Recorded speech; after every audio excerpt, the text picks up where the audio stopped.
నాకు దేవుడు చెప్పలేదు, నేను పెట్టనన్నాడు ఆయన. 50-60 సంవత్సరాలు కేవలం సువార్థికుడిగా జీవించి సువార్త మాత్రమే చెప్పి చచ్చిపోయాడు ఆయన. మొన్న నేను యుఎస్ వెళ్ళినప్పుడు ఆయన ఇంటికి వెళ్తే ఎంత చిన్న ఇల్లు అది.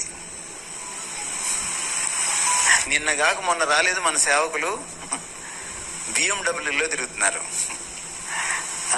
ప్యాలెస్ల్లో ఉంటున్నారు. ఇంత గొప్ప సేవకుడు ఇంత చిన్నింట్లో ఉన్నాడా?